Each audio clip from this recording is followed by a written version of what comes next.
నమస్తే D news కి స్వాగతం. నేను మీ మెర్సీ. ముందుగా బులెటిన్ లో హెడ్లైన్స్. జరుగుమల్లి మండలం పైడిపాడు గ్రామంలో ఎన్టీఆర్ సామాజిక భద్రత పెన్షన్లు అందజేసిన మంత్రి డోలశ్రీ బాల వీరాంజనేయ స్వామి.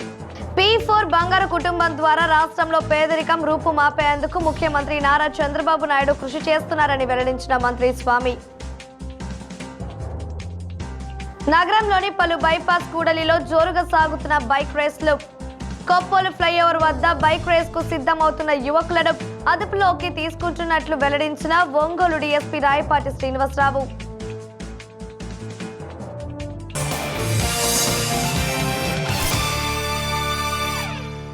ఇక వివరాలకు వెళితే, పేదరికం లేని సమాజం తమ ప్రభుత్వ ధ్యేయమని రాష్ట్ర సాంఘిక సంక్షేమ శాఖ మంత్రి డోలశ్రీ బాల వీరాంజనేయ స్వామి వెల్లడించారు.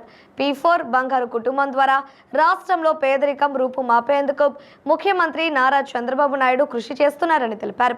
జరుగుమల్లి మండలం పైడిపాడు గ్రామంలో మంత్రి స్వామి ఇంటింటికి తిరిగి ఎన్టీఆర్ సామాజిక భద్రత పెన్షన్లు అందజేశారు.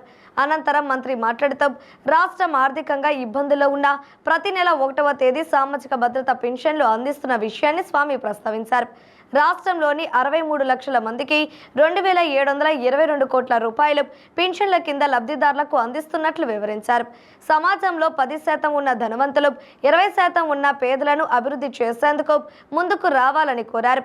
ఏప్రిల్ నెల సంస్కరణ వాదుల మాసంగా మంత్రి అభివర్ణించారు.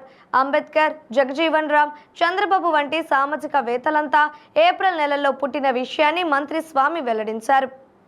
ఇది వచ్చేసి కోబ్లర్ సార్, డప్పు కళాకారులు సార్. కోబ్లర్ అంటే చెప్పులు కుట్టావా? ఆ పెన్షన్ ఇచ్చాడు చంద్రబాబు నాయుడు. అప్పుడు టైం ఇచ్చింది 4,000 రూపాయలు. పీసీపల్లి మండలం దివాకరపురం గ్రామంలో ఏర్పాటు చేస్తున్న రిలయన్స్ CBG ప్లాంట్ భూమి పూజకు సంబంధించిన ఏర్పాట్లను జిల్లా కలెక్టర్ తమీం అన్సరియా, కనిగిరి శాసనసభ్యులు ముక్కుగ్ర నరసింహారెడ్డితో కలిసి పరిశీలించారు. ఈ నెల 2వ తేదీ రాష్ట్ర విద్యాశాఖ మంత్రి నారా లోకేష్, రిలయన్స్ ప్రతినిధి అనంత్ అంబానీ చేతుల మీదుగా భూమి పూజ జరగనున్న నేపథ్యంలో ఏర్పాట్లను పరిశీలించారు. అన్ని శాఖల అధికారులు సమన్వయంతో పనిచేసి కార్యక్రమాన్ని విజయవంతం చేయాలని జిల్లా కలెక్టర్ తమీం అన్సరియా అధికారులను ఆదేశించారు.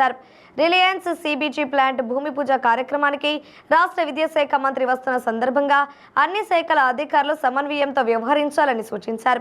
బందోబస్తు ఏర్పాట్లు, సభస్థలంలో డయాస్, బ్యారిగేడింగ్, VIP, పబ్లిక్ పార్కింగ్ ఏర్పాట్లు పటిష్టంగా చేపట్టేలా సంబంధిత శాఖల అధికారులు ప్రత్యేక శ్రద్ధ తీసుకోవాలన్నారు. ఈ కార్యక్రమానికి వస్తున్న VVIPలకు, VIPలకు, ప్రజలకు ఎలాంటి అసౌకర్యం కలగకుండా ఏర్పాట్లు చేపట్టాలని అధికారులను ఆదేశించారు. ముందుగా జిల్లా కలెక్టర్ తమీం అన్సరియా ఎమ్మెల్యే ఉగ్ర నరసింహారెడ్డితో కలిసి హెలీప్యాడ్, బ్యారిగేడింగ్, పార్కింగ్, సభవేదిక, సిట్టింగ్ ఏర్పాట్లను పరిశీలించారు. జిల్లా కలెక్టర్ వెంట joint collector Gopalakrishna, additional SP Nageswara Rao, Kanigiri RDO Keshavardhan Reddy, వివిధ శాఖల జిల్లా అధికారులు పాల్గొన్నారు.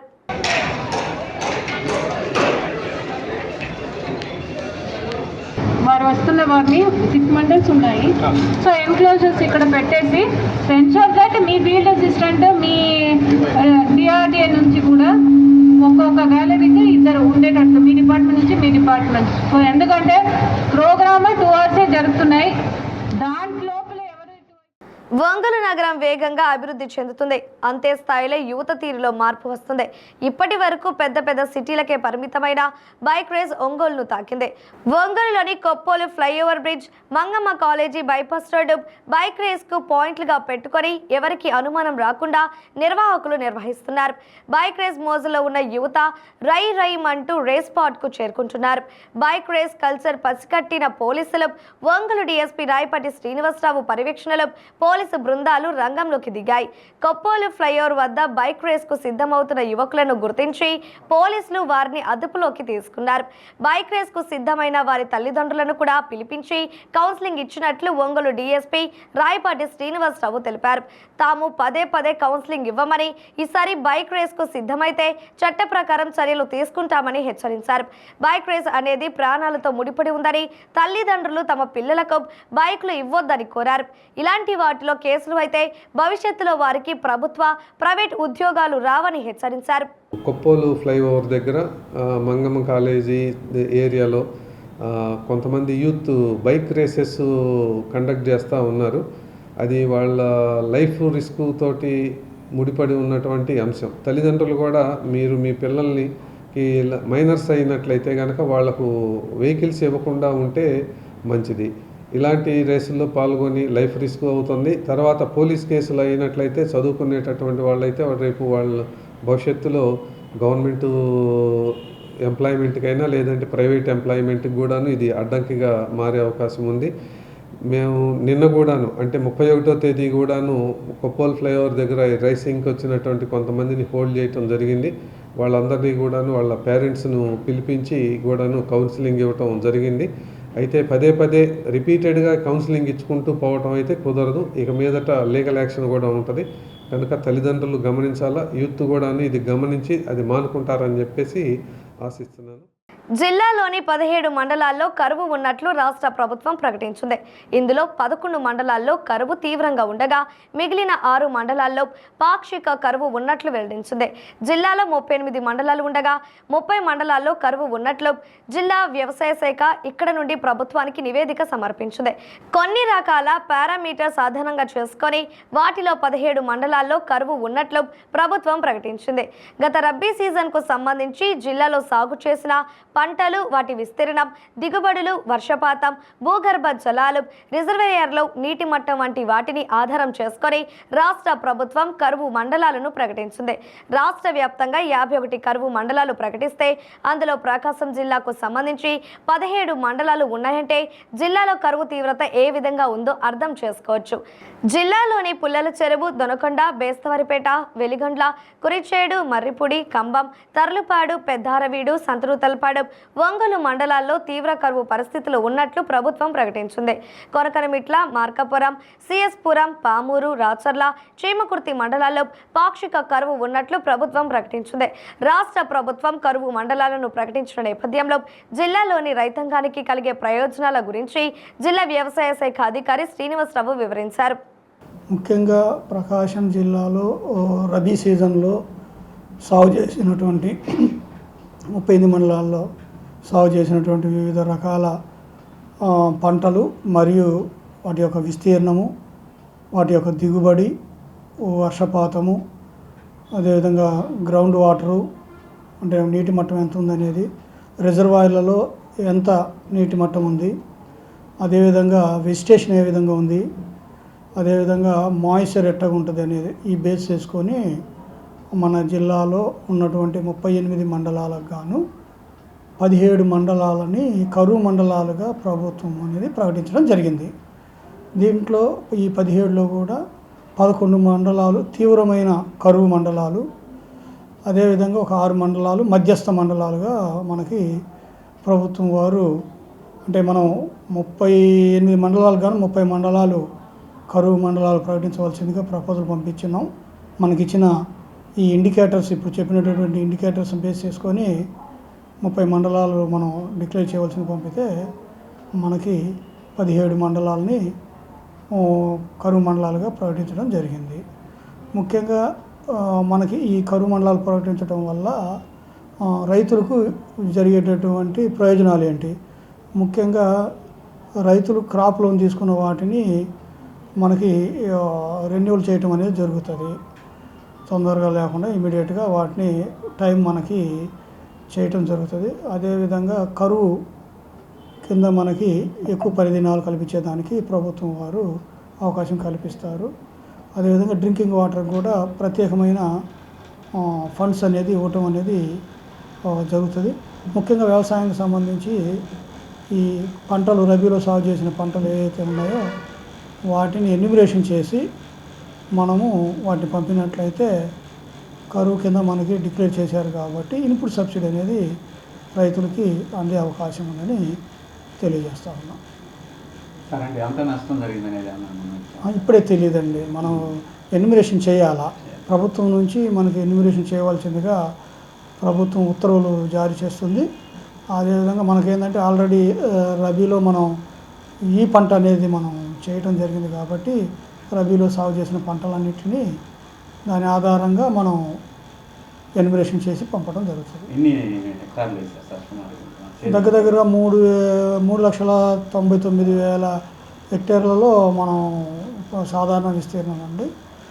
దగ్గరగా మనకి ఒక ఈ 90,000 ఎకరాలు మనకి సాగు కాలేదు, మిగతా బ్యాలెన్స్ అంతా కూడా అయ్యింది. అంటే దగ్గర 3,01,000 ఎకరాలు సాగు అయింది. కాబట్టి ఇవన్నీ కూడా మనం ఈ పంట చేసాం కాబట్టి తప్పనిసరిగా వీటిని మనం ఎలిమినేషన్ చేసి పంపడం జరుగుతుంది. శాంతి భద్రతల పర్యవేక్షణలో భాగంగా ఒంగోలు సబ్ డివిజన్ పరిధిలో 30 పోలీస్ యాక్ట్ అమలు ఉన్నట్లు ఒంగోలు డీఎస్పీ రాయపాటి శ్రీనివాసరావు వెల్లడించారు. ఈ నెల 1వ తేదీ నుండి 31వ తేదీ వరకు ఈ యాక్ట్ అమలులో ఉంటుందని తెలిపారు. ప్రజా సంఘాలు, యూనియన్లు, రాజకీయ పార్టీలు సభలు, సమావేశాలు, ర్యాలీలు, ధర్నాలు నిర్వహించాలంటే ముందుగా పోలీసు అధికారుల అనుమతి తీసుకోవాల్సి ఉంటుందన్నారు. ముందస్తు అనుమతి తీసుకోవడం ద్వారా వారు నిర్వహించే కార్యక్రమాల సమయంలో ట్రాఫిక్కు ఎలాంటి అంతరాయం కలగకుండా తాము చర్యలు తీసుకోవడం జరుగుతుందని అన్నారు. ఎలాంటి అనుమతులు తీసుకోకుండా నిబంధనలకు విరుద్ధంగా ప్రవర్తిస్తే చట్ట ప్రకారం చర్యలు తీసుకోవడం జరుగుతుందని డీఎస్పీ రాయపాటి శ్రీనివాసరావు హెచ్చరించారు. ఐపీఎల్ మ్యాచ్లు జరుగుతున్న నేపథ్యంలో కొంతమంది యువత బెట్టింగ్లకు పాల్పడుతుండగా మరికొంతమంది దీనిని ఆదాయ వనరులుగా చూస్తున్నారని డీఎస్పీ రాయపాటి శ్రీనివాసరావు తెలిపారు. బెట్టింగ్కు సంబంధించి రకరకాల యాప్లు వచ్చాయని, ఒక గ్రూప్గా కాకుండా వ్యక్తిగతంగా బెట్టింగ్లకు పాల్పడే పరిస్థితులు ఉన్నాయన్నారు. బెట్టింగ్ యాప్స్ ఉపయోగించినా దానిలో ఇన్వాల్వ్ అయినా చర్యలు తీసుకుంటామని హెచ్చరించారు. ఇప్పటికే ఐపీఎల్ సీజన్ ప్రారంభంలో కొంతమంది అదుపులోకి తీసుకొని లీగల్ యాక్షన్ తీసుకోవడం జరిగిందన్నారు. తల్లిదండ్రులు కూడా తమ పిల్లలను గమనిస్తూ ఉండాలని డీఎస్పీ రాయపాటి శ్రీనివాసరావు కోరారు. ప్రతి నెల కూడాను మనకు 30 పోలీస్ యాక్ట్ ఆర్డర్స్ ఇష్యూ చేయటం జరుగుతూ ఉంటుంది. దీని ఉద్దేశం ఏంటంటే టౌన్లో ఎక్కడైనా సరే, అదే సబ్ డివిజన్ పరిధిలో ఎక్కడైనా సరే ర్యాలీలు కానీ, ప్రాసెషన్స్ లేదు అని అంటే సమావేశాలు ఇలాంటివి జరుపుకోవాలి అని అంటే తప్పనిసరిగా కన్సర్న్ ఎస్డిపిఓ నుంచి అనుమతి తీసుకోవాల్సి ఉంటుంది. దాని పోలీసు వారికి ముందస్తుగా కనుక అప్లై చేసి ఉన్నట్లయితే మేము రూట్ ఫిక్స్ చేయటము, ట్రాఫిక్ ప్రాబ్లం లేకుండా చేసుకోవటం, అలాంటివి ఏర్పాట్లు చేసుకోవటం దీని యొక్క ముఖ్య ఉద్దేశం. ముందస్తు అనుమతి తీసుకోవటం అనేది ఇది ప్రతి నెల 1వ తేదీ నుంచి ఆ నెల ఎండింగ్ వరకు కూడా 31వ తేదీ అయితే 31, ఒకవేళ ఫిబ్రవరి అయితే 28వ తేదీ వరకు ఇట్లా ఆర్డర్స్ అమల్లో ఉంటాయి. ఇది అందరూ కూడాను గమనించాలా. రెండోది వచ్చేసి మనకు ఇప్పుడు ఐపీఎల్ సీజన్ నడుస్తూ ఉంది. ఇంకా 1 మంత్ దాకా ఇది నడిచే అవకాశం ఉంది కనుక యూత్ అందరూ చాలామంది బెట్టింగ్కు కొంతమంది అలవాటు పడి ఉన్నారు. కొంతమంది దీన్నే ఆదాయ వనరుగా చేసుకొని యూత్ని ఈ నెట్లోకి లాగుతున్నటువంటి పరిస్థితి కూడా ఉంది. డిఫరెంట్ యాప్స్ వచ్చినాయి. ఇప్పుడు ఒక గ్రూప్గా కాకుండా ఇండివిజువల్గా కూడాను బెట్టింగ్లో ఇన్వాల్వ్ అయ్యేటటువంటి పరిస్థితి వచ్చింది. అందువలన ఇప్పుడే ముందుగానే హెచ్చరిస్తున్నాం. ఇట్లాంటి బెట్టింగ్ యాప్స్ ఉపయోగించినా లేదు అని అంటే దాంట్లో ఇన్వాల్వ్ అయినా కూడాను వాళ్ళ మీద సీరియస్ యాక్షన్ తీసుకోవటం జరుగుతుంది. ఆల్రెడీ సీజన్ బిగినింగ్లోనే కొన్ని ప్లేసెస్లో మేము రైడ్స్ కండక్ట్ చేసి కొంతమందిని కూడాను హోల్డ్ చేసి వాళ్ళ మీద లీగల్ యాక్షన్ కూడా తీసుకోవటం జరిగింది. కనుక తల్లిదండ్రులు కూడా వాళ్ళు కూడా గమనించాలా. యూత్ ఇలాంటి వాటిల్లో ఇన్వాల్వ్ కాకుండా చూసుకోవాలని చెప్పేసి వాళ్లకు మా పోలీస్ వైపు నుంచి అప్పీలు. ఇక మీదట కూడాను అన్ని ప్లేసెస్లో మాకు అనుమానం ఉన్నటువంటి ప్రతి ప్లేస్లో కూడాను రైడ్స్ కండక్ట్ చేయటం జరిగింది. మీరు దీంట్లో ఇన్వాల్వ్ అయ్యి దొరికితే మాత్రం వాళ్ళ మీద తప్పనిసరిగా సీరియస్గా లీగల్ యాక్షన్ తీసుకోవటం జరుగుతుంది. ఒంగోలు నగరంలోని మంగమూరు రోడ్డులో నూతనంగా ఒంగోలు డెంటల్ కేర్ దంత వైద్యశాలను ప్రారంభించారు. గత 7 సంవత్సరాల నుంచి స్మైల్ డెంటల్ హాస్పిటల్ ఏర్పాటు చేసి ప్రకాశం జిల్లా ప్రజల దంత సమస్యలకు మెరుగైన వైద్య సేవలు అందిస్తూ వస్తున్న తాము ఇప్పుడు నూతనంగా ఒంగోలు మంగమూరు రోడ్డులో ఒంగోలు డెంటల్ కేర్ నూతన వైద్యశాల ప్రారంభించినట్లు నిర్వాహకులు తెలిపారు. పెద్ద నగరాలలో మాత్రమే లభించే అత్యాధునిక దంత వైద్య సేవలను అందరికీ అందుబాటు ధరలో ప్రకాశం జిల్లా ప్రజలకు అందించడమే తమ లక్ష్యంగా ముందుకు సాగుతున్నామని హాస్పిటల్ యాజమాన్యం తెలిపారు. తమ వద్ద ఉన్న సేవలను ప్రకాశం జిల్లా ప్రజలందరూ ఉపయోగించుకొని దంత సమస్యలపై మెరుగైన వైద్యం పొందాలని వారు కోరారు. ఈ సందర్భంగా ప్రముఖ దంత వైద్య నిపుణులు డాక్టర్ వేముల సురేష్ పాల్గొని వైద్యశాలలోని పరికరాలని ప్రారంభించి నూతనంగా హాస్పిటల్ ఏర్పాటు చేసిన వైద్యులకు శుభాకాంక్షలు తెలియజేశారు. ఈ కార్యక్రమంలో డాక్టర్ అమృత్, విద్యాసాగర్తో పాటు హాస్పిటల్ సిబ్బంది పాల్గొన్నారు.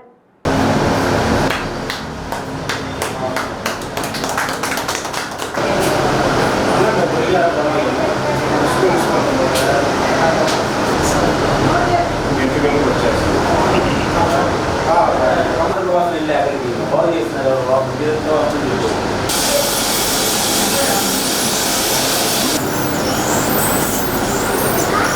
గత 7 సంవత్సరాలుగా smile dental hospitals Tanguturu Ongole లో ఎంతగానో మీరు మమ్మల్ని ఆదరించినందుకు మీ అందరికీ ధన్యవాదాలు తెలియజేసుకుంటున్నాను. అలానే ఇక్కడ ఈరోజు అనగా 31వ తారీఖు మార్చ్ ఒంగోలు డెంటల్ కేర్ అనే పేరుతో మంగమూరు రోడ్లో ఉన్నటువంటి హాస్పిటల్ ఓపెన్ చేయడం అనేది జరిగింది.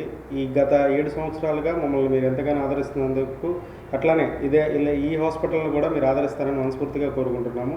ఈ హాస్పిటల్ నందు అడ్వాన్స్ టెక్నాలజీస్తో ఉన్నటువంటి ఎక్విప్మెంట్స్ కానీ అడ్వాన్స్ ట్రీట్మెంట్స్ కానీ కొన్ని సిటీస్లో ఉన్నటువంటి ట్రీట్మెంట్స్ ఏవైతే అలైనర్స్ కానీ ఇంప్లాంట్స్ కానీ అట్లానే మరెన్నో treatments single sitting root canals అతి తక్కువ ధరలతో అందరికీ అందుబాటులో చేయాలని నిర్ణయించుకొని ఇక్కడ ఓపెన్ చేయడం అనేది జరిగింది. మీరందరూ కూడా ఈ హాస్పిటల్ని ఆదరిస్తారని అలానే అందరూ విజిట్ చేస్తారని మనస్ఫూర్తిగా కోరుకుంటున్నాను. ప్రముఖ సువార్థికులు పాస్టర్ ప్రవీణ్ పగడాల మృతిపై సమగ్ర విచారణ జరిపించి న్యాయం చేయాలని కోరుతూ ఒంగోలు పట్టణంలో క్రైస్తవ సోదరులు ర్యాలీ నిర్వహించారు. టౌన్ డినామినేషన్ చర్చెస్ ఆధ్వర్యంలో Ongole Kurnool road bypass road నుండి కలెక్టరేట్ వరకు నల్ల రిబ్బన్ ధరించి ర్యాలీ నందు పాల్గొన్నారు. ఈ సందర్భంగా చర్చెస్ సెంటర్ నందు క్రైస్తవులు మానవహారం నిర్వహించి ప్రత్యేక ప్రార్థనలు చేపట్టారు. అనంతరం ఆల్ డినామినేషన్ చర్చెస్ అధ్యక్ష కార్యదర్శులు ఐజాక్ భగవాన్ దాస్ మాట్లాడుతూ సువార్థికుడు పగడాల ప్రవీణ్ పై అసాంఘిక శక్తులు కావాలనే అసత్య కథనాలు చేస్తున్నాయని ఆరోపించారు. మెయిన్ స్ట్రీమ్ మీడియా కూడా పగడాల ప్రవీణ్ మృతిపై అసత్య కథనాలు ప్రసారం చేయడం దురదృష్టకరమని ఆవేదన వ్యక్తం చేశారు. శాంతియుతంగా ప్రార్థనలు చేసుకుంటూ సమాజం బాగుపడాలని కోరుకునే క్రైస్తవ లోకంపై ఈ విధమైన దాడులు చేయడం హేయమైన చర్య అని అభివర్ణించారు. పగడాల ప్రవీణ్ కు ఏ దుర అలవాట్లు లేవని కావాలనే ఆయనపై అసత్య ఆరోపణలు చిత్రీకరిస్తున్నారని అన్నారు. ఆయన మృతి ఒక మిస్టరీగా ఉందని అన్నారు. పాస్టర్ ప్రవీణ్ ఫోన్ డేటా ఆధారంగా అతని మృతిపై సమగ్రమైన విచారణ జరిపించి నిజమైన దోషులను సమాజం ముందు నిలబెట్టాలని డిమాండ్ చేశారు. వీరి నిరసన కార్యక్రమానికి సిపిఎం నగర కార్యదర్శి చీకటి శ్రీనివాసరావు, కేవీపీఎస్ జిల్లా కార్యదర్శి రఘురాం మద్దతు పలికారు. ఈ కార్యక్రమంలో సంఘ కాపరులు Mannam Satish, M Suresh, Narendra, P William Carey, Samrat, Samuel Kripakar, Samson, Narendra, Sekhar Babu తదితర సంఘ కాపరులు పాల్గొన్నారు.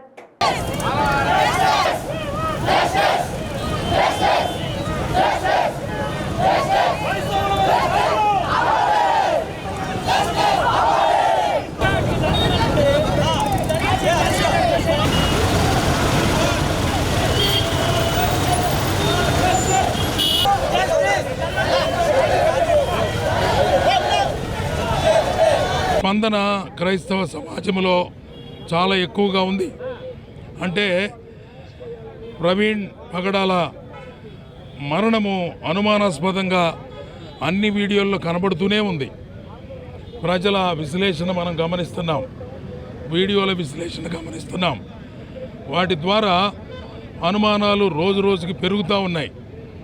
దాన్ని మాఫీ చేయడానికి, మభ్యపెట్టడానికి అపోజిషన్ లాగా వస్తున్నటువంటి వీడియోలు కూడా గమనిస్తున్నాం. ఆయన గౌరవనీయమైనటువంటి మంచి స్థితిలో ఉన్నటువంటి వ్యక్తి తాగి ఉన్నాడని చెప్పడం, పడుకొని ఉన్నాడని చెప్పడం, నడపలేక జారిపడ్డాడంటాం. ఎవరైనా పడి అంతలావున చచ్చిపోయిన వాళ్ళని ఏడా చూడలే ఇంతవరకు. యాక్సిడెంట్ అయితే చచ్చిపోతారు కానీ బండి పైన పడి చచ్చిపోయినట్టు ఎక్కడా కూడా మనం చూడడం లేదు. అందుచేత ఈ మాటలు, ఈ వీడియోలు ఇవన్నీ అబద్ధాలని అందరికీ అర్థమవుతూ ఉంది. వాటిని మనం గమనించి ప్రభుత్వం వారు, అధికారులు చక్కగా న్యాయం చేకూర్చాలని, సరైనటువంటి విశ్లేషణాత్మక పరిశీలన చేయాలని మేమందరం కూడా కోరుకుంటూ ఉన్నాం. దీని వెనక ఉన్నటువంటి కుట్ర ఏమిటి, ఎలా చనిపోయాడు, ఈ యాక్సిడెంటా లేదా మర్డరా, ఏ విధంగా జరిగిందనే దర్యాప్తు బృందం దానిని త్వరగా ప్రజలకు అందించాల్సిన బాధ్యత ప్రభుత్వంది. ప్రభుత్వము తప్పనిసరిగా క్షుణ్ణంగా పరిశీలన చేసి జరిగినటువంటి వాస్తవాలను వెలికి తీసి వాటి రూపాన్ని క్రైస్తవ ప్రజలకు అందించాలని ఈ శాంతియుత ర్యాలీని క్రైస్తవ సమాజం నిర్వహిస్తుంది. ఇక్కడే కాదు, ఆంధ్ర రాష్ట్రం అంతా కూడా ఈ విధంగా అట్టుడికినట్టు ఉడికిపోతుంది. ఈ విధమైనటువంటి పరిస్థితులు సంఘాల్లో జరుగుతున్నాయి కనుక మన కాకినాడ, నేను చీరాల, ఆ విధంగా రాష్ట్రం మొత్తం కూడా ఇలాంటి పరిస్థితిని ముందుకు తీసుకొచ్చి వారు ఆందోళన చెందుతున్నారు. వాళ్ళ ఆందోళనకు వాళ్ళ దిగ్భ్రాంతికి, వాళ్ళ బాధకు, వేదనకు సరి అయినటువంటి సమాధానం ప్రభుత్వం అందించాలని ప్రభుత్వాన్ని మేము కోరుకుంటున్నాం. It is my appeal. ఒంగోలులో ఉన్నటువంటి క్రైస్తవ సమాజాలు, సంఘాలు, నాయకులు, పాస్టర్లు అందరూ కూడా అదే విధానాన్ని అనుసరిస్తున్నారు. పాస్టర్ ప్రవీణ్ గారి మృతి మీద ఈ రాష్ట్రంలో ఉన్నటువంటి క్రైస్తవులు, ముస్లిమ్స్లు, సభ్యుదయవాదులు అందరూ కూడా తీవ్రమైనటువంటి ఆందోళన చెందుతూ ఉన్నారు. వారి మృతి మీద సమగ్రమైనటువంటి న్యాయ విచారణ చేయాలి. క్రైస్తవులు ఎక్కడ పడితే అక్కడ అన్ని చోట్ల, అన్ని నగరాల్లో, పట్టణాల్లో, వీధుల్లోకి వచ్చి తమ ఆవేదనని ప్రభుత్వం దృష్టికి తీసుకొస్తున్నప్పుడు ప్రభుత్వం ఈరోజు కాలయాపన చేయకుండా సమగ్రమైన న్యాయ విచారణ చేసి సత్వరమే దీని మీద రిపోర్ట్ బయట పెట్టాలని చెప్పేసి మేము కోరుతూ ఉన్నాము. ఇప్పటికైనా మించిపోయింది లేదు. ప్రభుత్వం జోక్యం చేసుకోవాలి, వాస్తవాలు బయటికి తీయాలి, సమగ్రమైనటువంటి విచారణ జరిపి ఎవరైతే దోషులు ఉన్నారో దోషుల మీద తగినటువంటి చర్యలు తీసుకోవాలి. అందరికీ ఒక ధైర్యాన్ని, మనోధైర్యాన్ని కల్పించాలని చెప్పేసి మేము కోరుతా ఉన్నాం. ఇక్కడే కాదు, రాష్ట్రమంతా, దేశమంతా అల్లకొల్లోలం అయిపోతూ ఉంది. హైందవులలోనైనా, క్రైస్తవులలోనైనా, ముస్లింలోనైనా అల్లరి రేకెంతిచ్చే యూట్యూబ్లను మూయించివేయండి. అల్లరికి అనగా వారి గురించి వారు ప్రకటించుకుంటే ఇబ్బంది లేదు. ఇతర దేవుళ్లను, దేవతలను వ్యంగ్యంగా మాట్లాడటం, లేదా యేసుక్రీస్తు 3 మేకులు కూడా పీక్కోలేనోడు మీకు దేవుడు ఎలా అయ్యాడని అవతల వాళ్ళు మాట్లాడటం, దయచేసి ఇలాంటివి ఏవైతే ఉన్నాయో మొట్టమొదటిగా యూట్యూబర్స్ మీద మీరు చర్య తీసుకోండి. వారు ఏ మతస్థులైనా మేము ఆహ్వానిస్తూ ఉన్నాం. ఎందుకంటే ఇప్పుడు చూశారు, మా ఒంగోలు పట్టణంలో తలలు పండిన పెద్దలందరూ వచ్చి శాంతితో ర్యాలీ చేశారు. వీరెక్కడ కోపతాపాలకు వెళ్ళలేదు. కానీ కొంతమంది యూట్యూబర్స్ కొన్ని రకాలుగా తెలిసి తెలియక ఉడుకు రక్తంతో ముందుకు వెళ్ళి మరి ప్రభుత్వానికి కొంత కోపం తెప్పించేటట్టు కూడా వెళ్తున్నారేమో. లేదు, మేము నిమ్మలంగా మేము ఆశపడుతున్నాం, ప్రభుత్వం మా పక్షాన ఉంది, మరి ప్రభుత్వం మాకు న్యాయం చేస్తుందని మేము ఆశపడుతున్నాం. మున్సిపల్ కార్మికుల సమస్యలను పరిష్కరించాలని కోరుతూ AP municipal workers and employees union ఆధ్వర్యంలో ఒంగోలు నగరపాలక సంస్థ కార్యాలయం ఎదుట నిరసన కార్యక్రమం చేపట్టారు. ఈ సందర్భంగా సిఐటియు నగర అధ్యక్షులు మహేష్ మాట్లాడుతూ ఆప్కాస్ రద్దు నిర్ణయాన్ని ప్రైవేట్ కాంట్రాక్టర్లకు ఇవ్వాలన్న రాష్ట్ర ప్రభుత్వాన్ని తీర్మానాన్ని ప్రభుత్వం ఉపసంహరించుకోవాలని డిమాండ్ చేశారు. ప్రైవేట్ ఏజెన్సీలు కాకుండా మున్సిపల్ కార్పొరేషన్ అందరినీ పర్మనెంట్ చేయాలని కోరారు. పదవి విరమణ వయస్సు 62 సంవత్సరాలు పెంచడంతో పాటు గ్రాట్యుటీ ఇవ్వాలని, చనిపోయిన కుటుంబ సభ్యులకు ఉద్యోగ అవకాశం కల్పించాలని అన్నారు. కోవిడ్ కార్మికులకు జీవో నంబర్ 36 ప్రకారం కనీస వేతనం 21,000 రూపాయలు ఇవ్వాలని డిమాండ్ చేశారు. ఈ నిరసన కార్యక్రమంలో municipal workers and employees union జిల్లా కార్యదర్శి కొర్నేపాటి శ్రీనివాసరావు, రాష్ట్ర ఉపాధ్యక్షురాలు K Samrajyam, U Ratnakumari, P Koteswararao, M Venkateswarlu, R Srinivasarao, K Mohan Rao, Bharathi, Vamsi, Divya, Srilakshmi తదితరులు పాల్గొన్నారు. ఆప్కాస్ని రద్దు చేసే నిర్ణయాన్ని, అట్లాగే ప్రైవేట్ ఏజెన్సీలకు అప్పచెప్పే విధానాన్ని పూర్తిగా సిఐటియు దీన్ని ఖండిస్తున్నాం. అందులో భాగంగానే ఒంగోలు నగరపాలక సంస్థ నందు అన్ని డివిజన్ల నుంచి కార్మికులతోటి నిరసన కార్యక్రమం చేస్తూ ఉన్నాం. ఈరోజు ఆప్కాస్ విధానం వచ్చిన తర్వాత కార్మికులకి ఒక రకమైన వేతనాలు 1-2 తారీఖులో పడతా ఉన్నాయి. అట్లాగే ఏజెన్సీలు, టెండర్లు అమలు చేస్తే గత 15 నెలల నుంచి కార్మికులకి ప్రతి నెల వేతనాలు ఎప్పుడు పడలేదు. వేతనాలు పడిపోగా 2 నెలలకి, 3 నెలలకి, 4 నెలలకి కూడా వేతనాలు వచ్చిన ఘనత ఉంది. అందుకని పాత పద్ధతిని ఏజెన్సీలకి, టెండర్లకు కానీ అమలు చేస్తే అదే వ్యవస్థ కొనసాగుతుంది.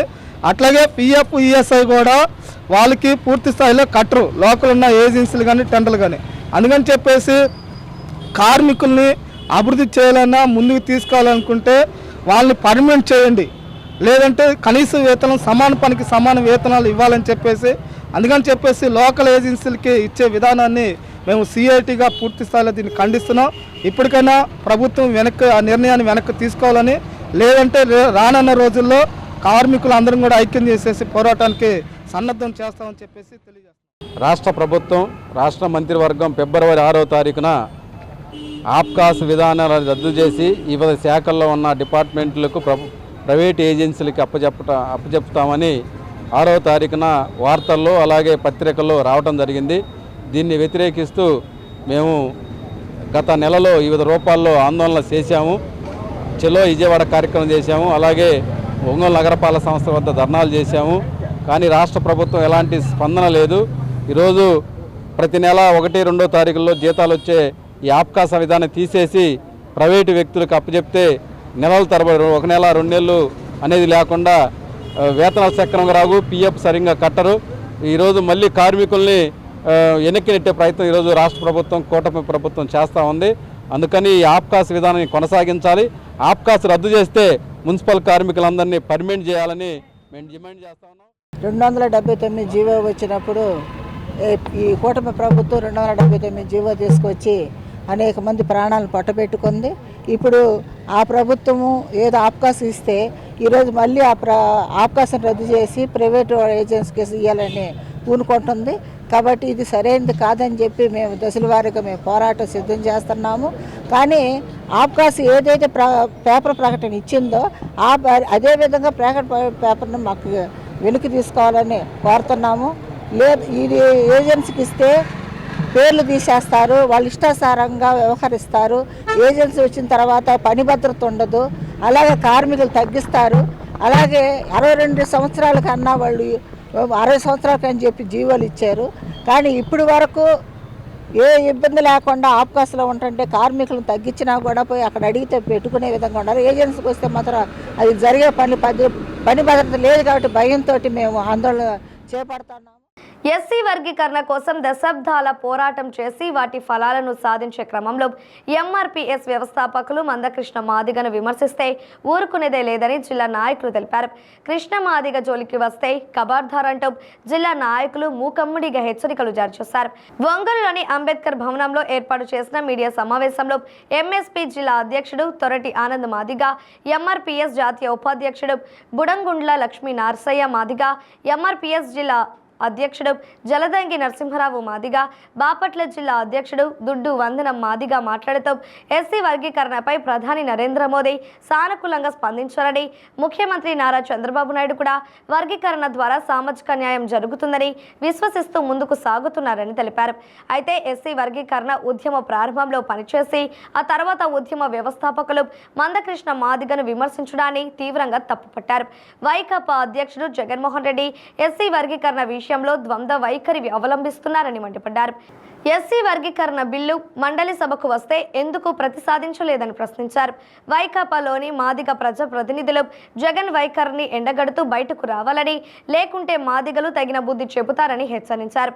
ఈ సమావేశంలో ఎంఆర్పీఎస్ నాయకులు పదిటి కాశీరావు, పూనూరి కృష్ణఫర్, తిరువీధుల బాబు, గుంటూరు ప్రభుదాసు, పూనూరు రమేష్, పల్లిపోగు మహేంద్ర, ఎడ్లూరి రాజారావు తదితరులు పాల్గొన్నారు. ఖబర్దార్ మాదిగ జాతి ద్రోహులారా, ఖబర్దార్ ఖబర్దార్ మాదిగ జాతి ద్రోహులారా, వర్ధిల్లాలి మందకృష్ణ మాదిగ నాయకత్వం, జోహార్ మాదిగ మన వీరులకు, జోహార్ మాదిగ మన వీరులకు. రావాలి రావాలి వైఎస్ఆర్ పార్టీ నుంచి మాదిగల బయటికి. వర్గీకరణ బిల్లు కాకుండా అడ్డుకున్నారు ఎందుకని మేము అడుగుతా ఉన్నాం. నిజంగా మాదిగల పట్ల చిత్తశుద్ధి ఉంటే మీరు వర్గీకరణకి అడ్డుపాటు అని చెప్పని మేము అడుగుతా ఉన్నాం. జగన్మోహన్ రెడ్డి ప్రభుత్వాన్ని, అట్లాగే మా సోదరులైనటువంటి జగన్మోహన్ రెడ్డి పార్టీలో ఉన్నటువంటి మాదిగ సోదరులారా, మీకు సిగ్గు శరం ఉంటే మీరు పార్టీని వదిలి ప్రభుత్వాన్ని వదిలి బయటకు వస్తారు. మాదిగ జాతి పేరు మీదే మీకు ఎమ్మెల్యే సీట్లు వచ్చినా, ఎమ్మెల్సీ సీట్లు వచ్చినా, మంత్రి పదవులు వచ్చినా అది మర్చిపోయి ఈరోజు మాట్లాడుతూ ఉన్నారు. మరి మీరు ఎందుకు మాట్లాడలేకపోతున్నారు జగన్మోహన్ రెడ్డి తోటి? ఈరోజు చంద్రబాబు నాయుడు గారు గతంలో వర్గీకరణ చేశాడు, ఈరోజు చేసి మళ్ళీ మాట నిలబెట్టుకున్నటువంటి నిజాయితీ గల నాయకుడు నారా చంద్రబాబు నాయుడు గారు. మరి జగన్మోహన్ రెడ్డి గారిని మీరు చేతైతే నిలదీయండి, ప్రశ్నించండి, లేదంటే పార్టీ నుంచి బయటకు రండి. కానీ ఇలాంటి తొత్తులు పెట్టుకొని కొంతమంది స్వార్థపరులు, ఉద్యమ ద్రోహులుగా మారినటువంటి కొంతమంది స్వార్థపరులు ఈరోజు ఏదైతే ప్రభుత్వం అండగా నిలబడిందో ఆ ప్రభుత్వాన్ని విమర్శించడం అనేది సిగ్గుసేటుగా భావిస్తూ మేము ఒక్కడే విజ్ఞప్తి చేస్తూ ఉన్నాం. ఉద్యమ పరంగా, సైద్ధాంతపరంగా మాట్లాడుతూ ఉన్నాం. మీరు నోరు జారినట్టు మేము జారితే మేము కూడా చేతులు కాళ్ళు జారాల్సి వచ్చేది. అలాంటి పరిస్థితి తెచ్చుకోవద్దని కూడా వైఎస్ఆర్ పార్టీ శ్రేయోభిలాషులారా, మీరు మాదిగ జాతి భవిష్యత్తు గురించి ఆలోచించాలే కానీ వ్యక్తిగతంగా ఆలోచిస్తే తగిన మూల్యం చెల్లించుకుంటారని హెచ్చరిస్తా ఉన్నాం. ఖబర్దారు బెమ్మయ్య మాది గారు ఇంకనైనా ఒళ్ళు దగ్గర పెట్టుకొని నీతి నిజాయితీగా, మీకు నీతి నిజాయితీ అనేది లేదు, అది ఎప్పుడో పోయింది అది. కానీ ఇంకనైనా కూడా మీరు చివరి దిశలో మాదిగ జాతి మొత్తం చూస్తుంది, సామాజిక వర్గం ఉన్న వాళ్ళందరి వారు చూస్తున్నారు. ఎస్సీ వర్గీకరణ కృష్ణమాది గారు పోరాటం అని చెప్పేసి అన్నారు. ఈరోజు మీడియా కానీ ఈరోజు ఈ రాష్ట్రంలో ఈ దేశంలో ఉన్నటువంటి ప్రతి ఒక్కరు కూడా కృష్ణమాది గారు పుణ్యం అని చెప్పేసి అనుకుంటున్నారు, కానీ తప్ప బెమ్మయ్య మాది గారు పుణ్యం అని చెప్పి కూడా ఎక్కడ కూడా అనుకోలేదు. ఒళ్ళు దగ్గర పెట్టుకొని మాట్లాడే మాట మీరు జాగ్రత్త మాట్లాడాలని చెప్పేసి కోరుకుంటూ, అదేవిధంగా మన ఈయన కృపాకర్ మాది గారు 19 ఎప్పుడైతే ఉద్యమం పెట్టిన 3 సంవత్సరాలకే బయటికి వెళ్ళాడు. ఎక్కడ కూడా ఆయన దాఖలు లేదు. ఈరోజు రౌండ్ సమావేశాలు పెట్టుకొని నేను ఒక నాయకుడు అని చెప్పేసి అన్నారు. ఏ రోజు కూడా నువ్వు రోడ్డు మీదకి ఎక్కి మాదిగల గురించి మాట్లాడిన రోజు కూడా కృపాకర్ మాది గారికి లేదు. 94 నుంచి నేను వ్యవస్థాపక సభ్యుడిని అని చెప్పి చెప్పుకుంటున్నాడు. వాస్తవం అయితే ఆయన వ్యవస్థాపక సభ్యుడు కాదు. అది నా దగ్గర ఆధారం ఉంది. ఆ వ్యవస్థాపకుల సభ్యుల్లో ఉన్నటువంటి ఒక వ్యక్తి నాతో డైరెక్ట్గా మాట్లాడాడు. ఎందుకంటే నేను ఉద్యమంలో స్టార్టింగ్ నుంచి ఉన్నవాడిని కాబట్టి నేను చెప్తున్నా. ఆయన 10 రోజుల తర్వాత 20 మందితో జాయిన్ అయ్యాడు. అయితే 27 సంవత్సరాలు కృష్ణమాది గారికి ఈ రాష్ట్రంలో ఎవరన్నా ముందు పాదాబంధనం చేశారంటే అది బ్రహ్మయ్య మాదిగే. ఎందుకు చేశాడంటే ఖచ్చితంగా నాయకుడు అని చేశాడు. పాదాబంధనం చేసావు, ఇంకో మాట కూడా అనేవాడు, నేను గోడకు కొట్టిన మేకులాగానే ఉంటానే కానీ ఉద్యమం నుంచి నేను బయటకన్నా అని చెప్పి నువ్వు ఏ ప్రలోభాలకు లోనే నువ్వు ఉద్యమం నుంచి బయటికి వెళ్ళావు అది చెప్పాలా. అంతేకాకుండా కూటమి ప్రభుత్వం మేము వర్గీకరణ కట్టుబడి ఉన్నాము, మేము అధికారంలోకి ఇస్తే వర్గీకరణ చేస్తామని చెప్పేసి అంటే నువ్వు 27 సంవత్సరాలు ఉద్యమంలో ఉండి మాదిగలకి వర్గీకరణ కావాలని చెప్పేసి నువ్వు పోరాటం చేసినోడివి. అసలు వర్గీకరణ గురించి మాట ఎత్తినటువంటి వైసీపీతో నువ్వు ఎలా అంటకావు? మీరు ఒక నిర్ణయానికి రండి. ఈ రాష్ట్రం ఉన్నటువంటి అన్ని అన్యాయాల మీద మాట్లాడుతున్నారు కదా, వర్గీకరణ విషయంలో ఎందుకు మీరు మాట్లాడడం లేదు? మీరు గతంలో వర్గీకరణకు అనుకూలమే కదా, గతంలో మీరు లేఖ ఇచ్చినారే కదా, గతంలో నా లేఖ మీద మీరు సంతకం పెట్టారు కదా, మీరు మీ తండ్రి ఆశయాలకు అనుగుణంగా మీరు పార్టీ పెట్టారు కదా. ఇన్ని చేసిన మీరు ఒక్కసారిగా మాట తప్పను మడిని తిప్పనని చెప్పి మీరు మాట తప్పి మడిని తిప్పారంటే మిమ్మల్ని ఏమని కావాలి? మాదిగ జాతి అప్పుడే మీ మీద కొంత ఆగ్రహంతో ఉంది. ఈ మధ్య కాలంలో మీరు అసెంబ్లీలో మాట్లాడుతూ ఎస్సీ వర్గీకరణ రాజ్యాంగ విరుద్ధమని మాట్లాడుతూ పెద్ద పెద్ద మాటలతో పాటుగా మీరు మాట్లాడిన మాట మాలా మాదిగల మధ్య చిచ్చు పెడుతున్నారని. చిచ్చు పెడితే మీ తండ్రి కూడా దాన్ని చిచ్చును రాజేశారా? మీ తండ్రిని నువ్వు ఆ రోజు ఎదిరించలేకపోయావా? మీ తండ్రి ప్రభుత్వంలో నువ్వు ఎంపీగా ఉన్నావు కదా. ఆ రోజు నెల్లూరు బహిరంగ సభలో రాజశేఖర రెడ్డి గారు, స్వర్గీయ కీర్తిశేషులు రాజశేఖర రెడ్డి గారు మీకు త్వరలో బిల్లు రాబోతుందని చెబితే అవన్నీ మోసం మాట్లాడి మమ్మల్ని మోసం చేశారా? ఒంగోలులోని సంతపేట సాయిబాబా మందిరంలో వసంత నవరాత్రి మహోత్సవాలు అంగరంగ వైభవంగా కొనసాగుతున్నాయి. ఉత్సవాలలో భాగంగా నిర్వహిస్తున్న సాంస్కృతిక కార్యక్రమాలు ఉత్సవ భరితంగా జరుగుతున్నాయి.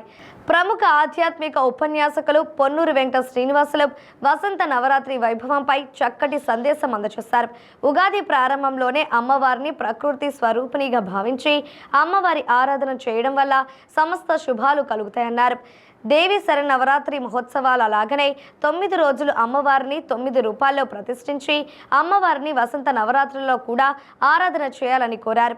కార్యక్రమంలో భాగంగా ముందుగా మందిరం అధ్యక్షులు అలహరి చెంచలరావు, సెక్రటరీ మోహన్ రావు, ఓరగంటి ప్రసాద్, ఉపన్యాసకులు పొన్నూరు వెంకట శ్రీనివాసులను స్వామివారి శేష వస్త్రంతో సత్కరించిన అనంతరం సుధాకర్ స్వామి, సాయి స్వామి వేద ఆశీర్వచనం అందజేశారు. ఇదైపోయాం వారాహి నవరాత్రులు వారాహి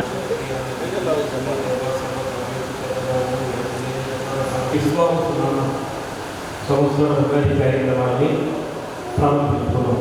ఆలోచనలు రావడం ఏమి ఆలోచనలు రావడం నన్ను పంపించినటువంటి ఆ తల్లి ఎవరైతే ఉందో అమ్మ నువ్వు ఈ కార్యక్రమం ఆరాధన చేసిన ప్రారంభానికి ముందంటే బ్రహ్మదేవుని అమ్మవారిని ఆరాధన చేశారు.